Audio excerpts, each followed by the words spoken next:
we've spoken before, or PhocusWire has spoken to you before. Dee Waddell from the Global Managing Director, let me get this right, for Travel and Transportation at IBM. Thanks ever so much for joining us again, Dee. So, great to be here. So when we spoke to you last year, there was a lot of discussion about blockchain, etc. Maybe we'll get onto that later, but do you have a particular thing that you're talking about at the moment, which is, this kind of broad idea that airlines need to kind of maximize one of their biggest resources, which is data? So talk to us kind of broadly, first of all, your kind of thinking around that, and then we'll see where we go from there. Yeah. Well, let me just say, first of all, we're pleased to be here at the event. Yeah. We're a huge fan. We're glad to be, and we're proud to be a title sponsor here. We see wonderful clients as well as potential clients here as well, so it's a wonderful thing. A couple of things that I think we're excited to talk about here this time. Of course, data, but data is kind of a technology thing to some people. And one of the things we talked about earlier is about, it's not about the technology, it truly is about the industry. And even through IBM's transformation, we're really pivoting and focusing on the industry perspective and then bringing technology solutions along it. And I think if people come to our booth, you'll see that you've got general pieces around technology, but we also have specific real demos as it comes to real solutions for onboard staff, for customer experience pieces, and you'll see real pieces, which you may not always understand from IBM. But one of the things we see is around data. Clearly lots of data, whether it be for airplane, weather information, employee information, lots of different passenger information. How do you bring that together to maximize whatever the business objectives? So I know one of the things I'll be talking about tomorrow is particularly around AI and offer management. So what we've done is we call it a personalized pricing and offers. This is part of our IBM travel platform, which is kind of an ecosystem with partners. But what we've done is we've spun up now some airline-specific algorithms that ingests data from customers as well as other components, and then brings that in and gives propensities to say which clients would actually have the highest propensity to buy certain things, or a price, or a place. We're using that type of information through this. Now, we did win a World Travel Award last year as the top travel AI provider. The other is we've got 27 patents on this thing. It's brand new. I'll be announcing it tomorrow, so hopefully people will come to the keynote. Let's dive in on that a little bit deeper then. So, it's taking data and you say the best offer at the right time. I mean, how difficult is that for an airline to kind of implement? Because, you do what you do, but they are connected to so many other different parts within the ecosystem. Can you just turn up and say, okay, plug this in and it'll be great? Or is it take a little bit more work with all those other partners at the same time? Yeah, let me be straight on it. Yeah. So access to data is a critical component to this. So I can't underestimate how important it is from an IT perspective. We call it the information architecture. To know where your data is, how do you bring that in?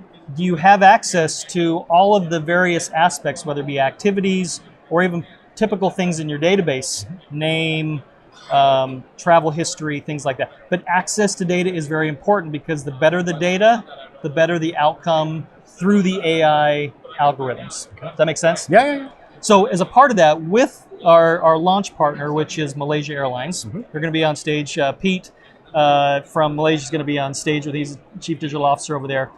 Great person. We've been working with them over the past year.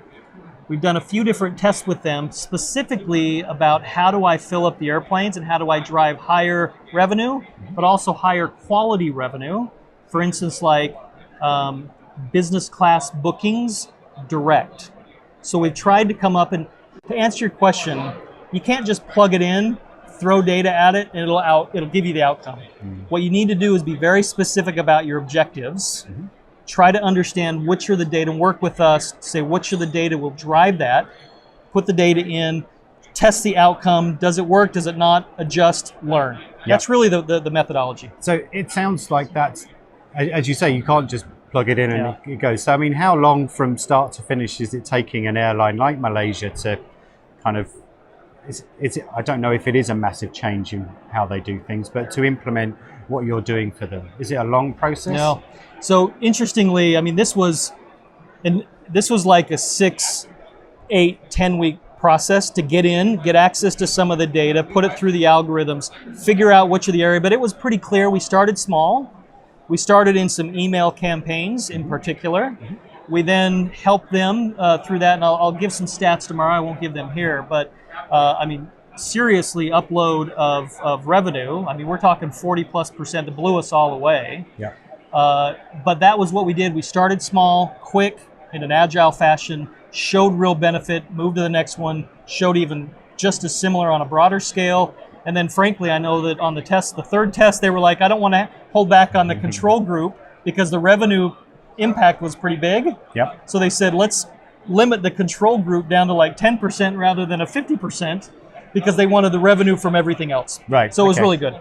So one of the other things that you've been discussing in the lead up to this is around organizational cultures within airlines. And I mean, airlines can either be seen as being quite old in the way they think about things, and some are arguably a little bit more, I don't know, forward thinking. How do you kind of tackle that to make them, I mean, you said the word agile, and that's another word that's often associated with startup culture and stuff like that, which is another thing that you've been talking about. So Sure. Talk us through this kind of persuading airlines to behave like startups almost. It's been an interesting transformation because IBM is also going through a transformation like this as well, Yep. right? And you can argue that we've got some opportunities to continue to demonstrate our agility and this. So we've done massive investment in this, and we recognize that our clients need to move quick, that we need to move quick, and we're there. Let me give you an example. So in 2014, we partnered up with Apple. We were then established on a broad basis at IBM to develop business applications in the iOS platform. We're the exclusive partner on this. We drove this out, particularly in the airline industry, because things scale pretty easily because most of the airlines do similar processing.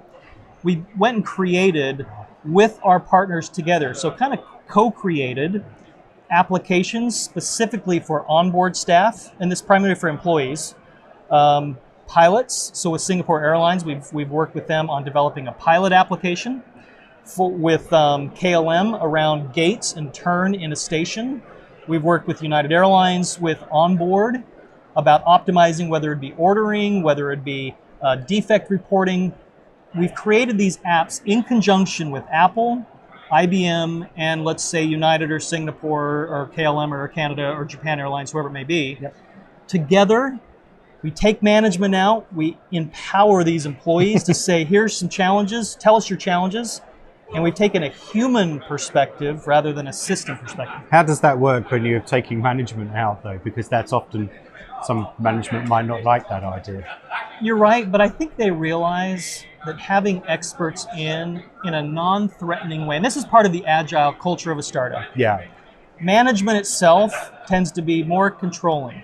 Now, I've got my doctorate in management as well, so I understand that. But the fact is management has a core role to play.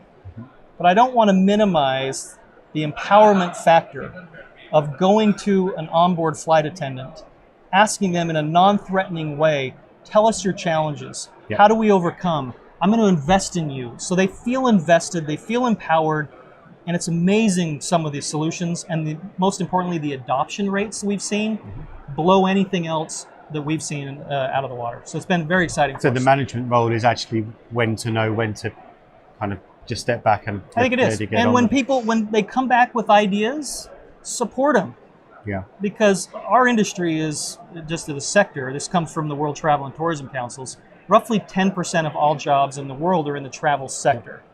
We know that AI is not going to be replacing jobs in our industry.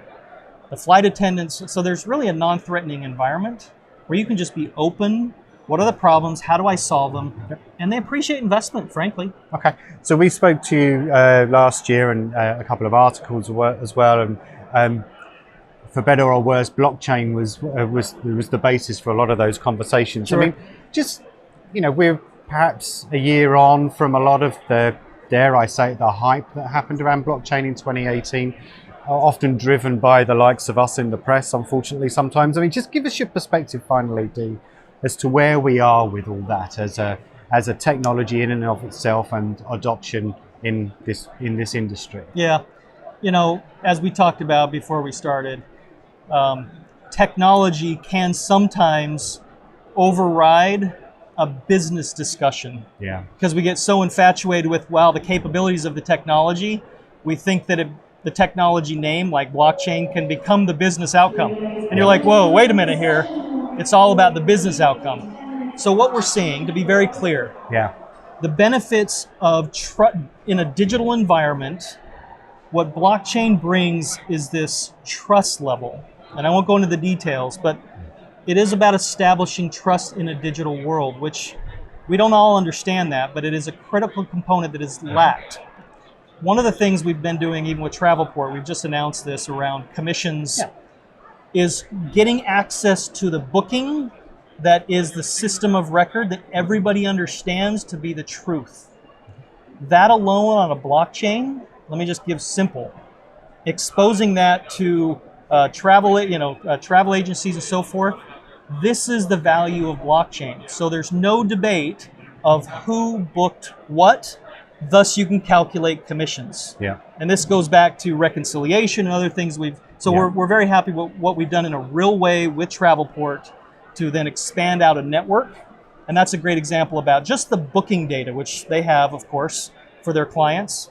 And it's a great way to then pivot off of that for commissions, reconciliation, and so forth. Yeah. Would you, I know I said finally, but I mean, finally, do you sense that it is, now that we have these examples of the application of it, that now that the hype and the buzz has died down a little bit, that we are in that kind of, okay, let's see some real world stuff?